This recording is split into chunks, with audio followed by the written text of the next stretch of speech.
कोई नहीं जानता था, यहाँ तक कि उसका परिवार भी नहीं, कि करीम लाला बम्बई कब आया था। सिर्फ इतना मालूम है कि यह 30 के दशक के आसपास की बात है।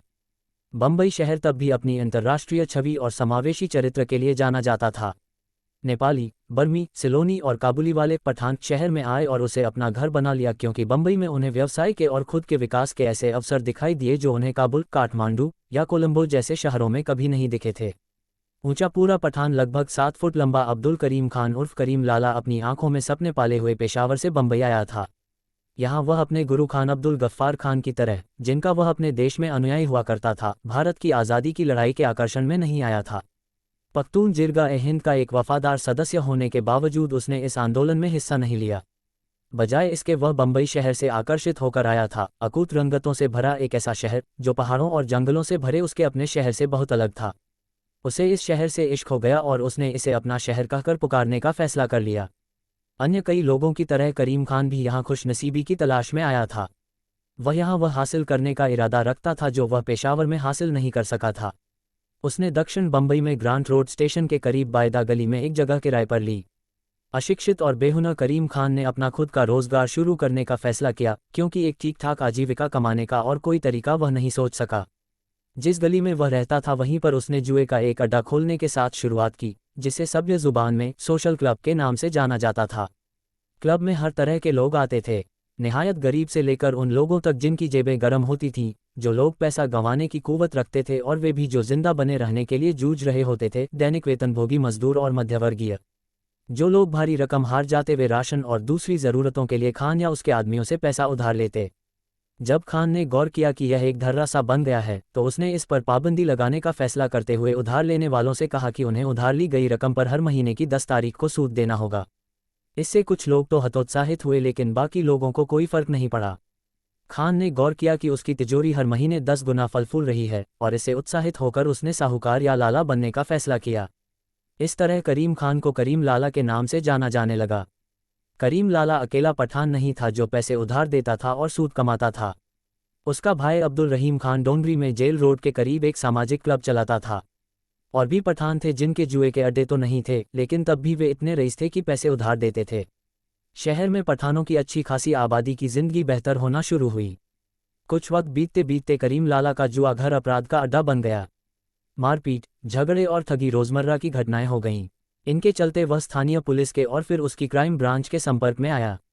लेकिन करीम लाला घूस के सहारे कानूनी झंझटों से बाहर बने रहने में कामयाब रहा। धीरे धीरे उसका कद और दबदबा बढ़ने लगा। कुछ लोग उसका जिक्र करीम दादा जैसी बड़बोली शब्दावली में करने लगे। पठान, जिन्होंने करीम लाला के गिर्द भीड़ लगाना शुरू कर दिया था, अपनी कबीलाई रवायत के मुताबिक उसे अपने सरदार की तरह देखने लगे। बदले में वह समय समय पर उनकी परेशानियों में साझा करते हुए उन्हें उनके मुश्किल हालातों से निजात दिला देता। जल्द ही करीम लाला का नाम घर घर की जुबान पर चढ़ गया और अनजाने ही उस चीज़ का हिस्सा बन गया जिसे मैटर पटाना या खोली खाली कराना कहा जाता था। मैटर पटाना का मतलब था दो पक्षों के बीच मध्यस्थ बनकर उनके आपसी झगड़े का निपटारा करना, और खोली खाली कराना का मतलब था किसी मकान में रह रहे व्यक्ति से जबरन मकान खाली कराना। यह अनौपचारिक मध्यस्थता, सच कहा जाए तो, अदालती कार्रवाइयों के मुकाबले कहीं ज़्यादा आसान थी, और उसके फैसलों को अदालत की मुहर वाले फैसलों के मुकाबले ज़्यादा इज्जत के साथ बरता जाता था। करीम लाला ने बिचौलिए के रूप में अपना दबदबा कायम कर लिया। इसकी शुरुआत तो दोस्तों और उनके दोस्तों की परेशानियों में हिस्सा लेने से हुई थी, लेकिन धीरे धीरे पठान साउथ बॉम्बे में किसी भी किस्म के विवाद के मामले में एक पसंदीदा बिचौलिया बन गया। जल्द ही उसने पाया कि इस साप्ताहिक पंचायत की वजह से, जो हर संडे को उसकी इमारत की छत पर बैठती थी, वह भारी पैसा कमा रहा है। तभी मुराद खान और याकूब खान जैसे उसके गुर्गों ने बेदखली के धंधे को फैलाने का फैसला किया। उन दिनों साउथ बॉम्बे के अधिकांश मकानों में पगड़ी का कायदा चलता था। पगड़ी का तकनीकी मतलब वैसे तो साफा होता है, लेकिन इस संदर्भ में उसका मतलब ये था कि किराएदार ने अपनी पगड़ी या अपनी इज्जत मकान मालिक के हाथों में सौंप दी है, और वह उसे तब वापस मिल जाएगी जब वह मकान खाली करेगा। धंधे की दुनिया में पगड़ी के इस कायदे का मतलब था कि जैसे ही किसी व्यक्ति ने मकान मालिक को पैसा दिया, वैसे ही जायदाद पर उसका पूरा हक बन गया। 60 और 70 के दशकों में 500 स्क्वायर फुट तक के मकान भी 5,000 से 10,000 रुपयों की मामूली रकम पर दे दिए जाते थे। कभी कभी तो कमरे 20,000 रुपये की छोटी सी पगड़ी पर 9 से 99 साल तक के लिए दे दिए जाते थे। इसलिए कुछ साल बाद जब बेचने वाले को इतनी छोटी सी राशि पर मकान देने का अफसोस होने लगता, तो वह कुछ और पैसे की उम्मीद करने लगता, जिसे देने पर रहवासी बाद में राजी नहीं भी होते थे। ऐसे भी बहुत से उदाहरण थे जब पगड़ी की मियाद पूरी हो जाती, लेकिन रहवासी टस से मज़ होने को या और पैसा देने को तैयार नहीं होता था। इस तरह के मामलों में मकान मालिक या किराएदार करीम लाला या उसके कारिंदों की सेवाएं लिया करते थे। करीम लाला ने महसूस किया कि वह इस धंधे में ज़्यादा पैसा बना सकता है बजाय पैसे उधार देकर हर महीने की 10 तारीख का इंतज़ार करने के। जैसे ही यह नया कारोबार फलने फूलने लगा तो उसका कुछ ऐसा आतंक कायम हुआ कि बहुत से मकान उसका नाम लेने मात्र से खाली होने लगे। जैसे ही मकान मालिक कहता अब तो लाला को बुलाना पड़ेगा, वैसे ही किराएदार मकान खाली कर देता, फिर चाहे वह उचित हो या अनुचित। अब भारत की आज़ादी को कई साल बीत चुके थे और पठान बहुत आराम से बस चुके थे। करीम शहर के पठानों का बेताज सरदार बन चुका था। उसकी ठीक ठीक उम्र का तो पता नहीं था, लेकिन 50 के दशक के शुरुआती सालों में पठानों ने उसके 50वें जन्मदिन पर जोरदार पार्टी आयोजित की थी। करीम लाला अब कल्फ किए हुए पठानी सूट से ऊपर उठकर सफ़ेद सफारी सूट पहनने लगा था।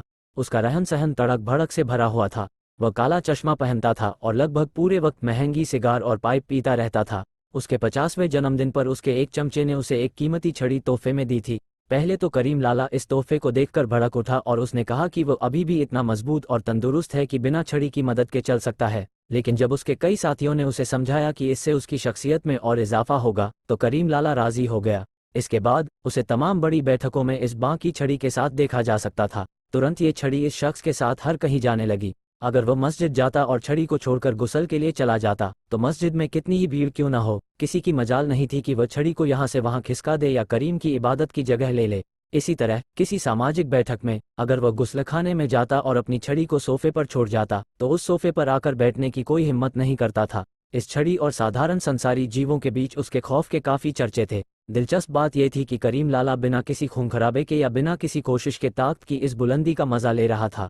चमन सिंह मेवावाला और अब्दुल कुरैशी जैसे मकान मालिकों ने, जो लाला की बैठकों में नियमित रूप से आया करते थे, महसूस किया कि हर बार जब भी उन्हें किसी बेदखली के लिए लाला से मिलना पड़ता है, तो उन्हें लाला और उसके गुंडों के लिए अच्छी खासी रकम देनी पड़ती है। इसलिए इस खर्च को कम करने उन्होंने उसकी ताकत की मात इस निशानी भर का इस्तेमाल करने और जितना पैसा वे उसे देते थे उसका एक छोटा सा हिस्सा देने की जुगत भिड़ाई। दोनों ने मिलकर उसकी रजामंदी हासिल करने की ऐसी योजना बनाई जिससे उसे उनकी पेशकश के पीछे की असल वजह का पता न चल सके।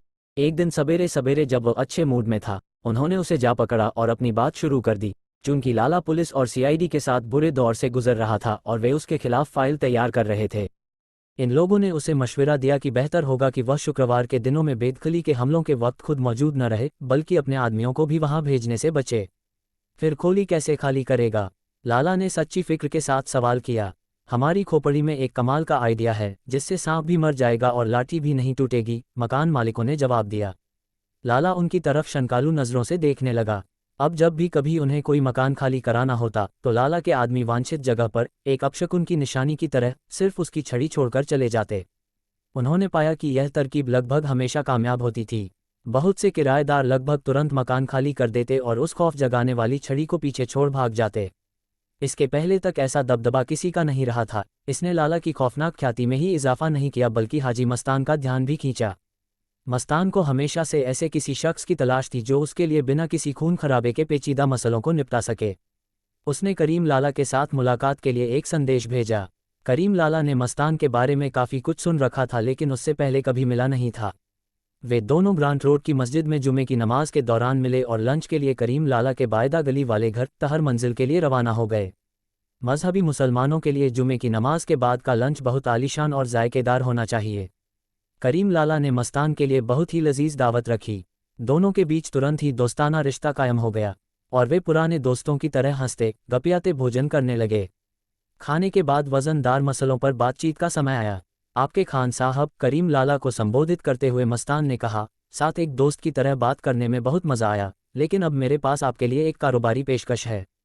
करीम लाला इसी शुरुआत का इंतज़ार कर रहा था और मस्तान की बात में दिलचस्पी लेता हुआ आगे की तरफ झुका। बिल्कुल मस्तान भाई, बताइए आपके मन में क्या है? उसने पूछा। बात शुरू करने के पहले मस्तान ने हल्के हल्के पानी के कुछ घूंट लिए।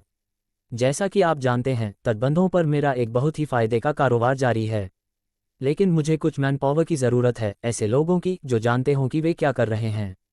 मैं सोच रहा था कि मुझे ऐसे आदमी मुहैया कराने में क्या आपकी दिलचस्पी होगी। करीम लाला की आंखें चमक उठीं। मुझे ललचा रहे हैं मस्तान भाई, लेकिन बताए मेरे आदमियों को क्या करना होगा? उसने पूछा। आप तो, मस्तान ने जवाब दिया, कोई बहुत बड़े जोखिम का काम नहीं। बम्बई पोर्ट ट्रस्ट के तटबंधों पर मेरा बहुत सा सामान आता है। इस सामान को तुरंत और तरीके से उतारने, मालगोदाम में ले जाकर रखने और फिर उसे वहां से ट्रकों में लादकर बाहर भिजवाने की ज़रूरत होती है। जब तक मेरा माल बिक नहीं जाता तब तक आपके आदमियों को तटबंधों पर और मालगोदाम में मेरे सामान की हिफाजत के लिए मेरी और मेरे आदमियों की मदद करनी होगी। मस्तान जानता था कि अगर वह बात को इस तरह रखेगा तो ये होनहार करीम लाला इस बात को लेकर निश्चिंत रहेगा कि यह कोई बहुत बड़े जोखिम का काम नहीं है। करीम लाला दोनों हाथ सीने पर बांधकर पीछे की ओर टिक गया।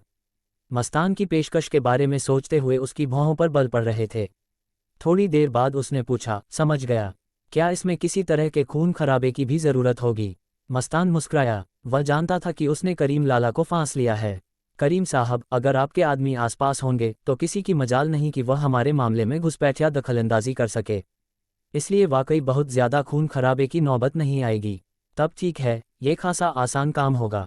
लेकिन मुझे इससे क्या मिलेगा मस्तान भाई? देखिए खान साहब, मैं आपको कोई तयशुदा हिस्सा देने का वादा तो नहीं कर सकता, लेकिन हमारे हिस्से उस सामान की कीमत पर निर्भर करेंगे जो हम उतारेंगे। इसलिए अगर हम कंसाइनमेंट के आधार पर अपने हिस्से तय करें तो कैसा रहेगा? मस्तान जानता था कि यह छलपूर्ण हिस्सा है, लेकिन वह जानता था लगभग निश्चित तौर पर कि अंत में करीम के लिए अपने को रोक पाना मुश्किल होगा।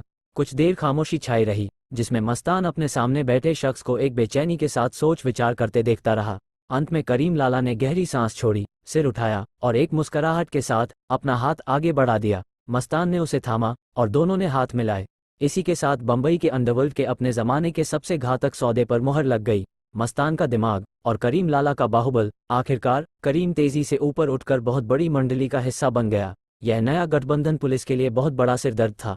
मस्तान अच्छे खासे ताल्लुकात रखने वाला तस्कर और करीम लाला एक क्रूर बाहुबली, एक बेहद नापाक गठबंधन। वे जानते थे कि चूंकि मस्तान के सियासी ताल्लुकात बहुत मधुर हैं, इसलिए उसे तो वे छू नहीं सकते। उन्होंने लाला के पर कतरने का फैसला किया। उन्होंने एक अच्छी खासी मोर्चाबंदी के साथ करीम लाला और उसके भाई रहीम के जुए के अड्डों पर हमला कर दिया। कभी कभी उनके होटल मैनेजरों को धर लिया जाता, थाने में रोककर उनसे सख्त पूछताछ की जाती। बायदा गली में बार बार पुलिस आने लगी।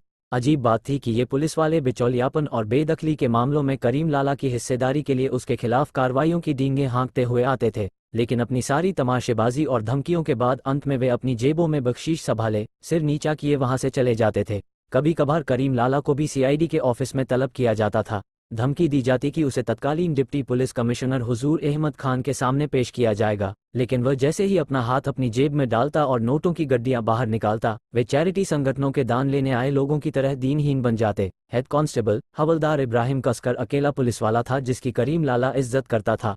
इब्राहिम ने न तो कभी उससे पैसे की मांग की और न ही उसके प्रति कभी किसी तरह का सम्मान जाहिर किया, बल्कि एक कांस्टेबल होने के बावजूद वह कड़े से कड़े शब्दों में उसे डांट पिलाता था। एक दूसरे को कई सालों से जानते थे और इब्राहिम ने उसे उसके जुए के अड्डे और सूदखोरी का धंधा बंद करने को लेकर तरह तरह से नसीहतें देने की वे कोशिशें की थीं, क्योंकि दोनों ही धंधों को इस्लाम में हराम माना गया है और इस तरह इनसे कमाया गया पैसा नाजायज़ और चोरी की कमाई है। एक कुख्यात डॉन के सामने इब्राहिम की मजहबियत और दो टूकपन से करीम लाला हैरान था। इब्राहिम एक कंगाल था और 2 जून की रोटी के लिए जूझ रहा था, तब भी उसे लाला का पैसा मंजूर नहीं था और वह मात्र 75 रुपये महीने की तनख्वाह पर गुजर करना बेहतर समझता था। करीम लाला ने अपनी जिंदगी में ऐसी इज्जत कभी किसी के भी प्रति महसूस नहीं की थी। वह इब्राहिम को करीब करीब पूछता था, बावजूद इसके कि इब्राहिम उससे कोई 10 साल छोटा था। लाला उसे इब्राहिम भाई कहकर पुकारने लगा था। तो ये थी अंडरवर्ल्ड में पठानों की एंट्री। आगे की कहानी और भी दिलचस्प होती जाएगी। चैनल को सब्सक्राइब और वीडियो को लाइक न शेयर करें। मिलते हैं मुंबई अंडरवर्ल्ड हिस्ट्री सीरीज के अगले भाग में।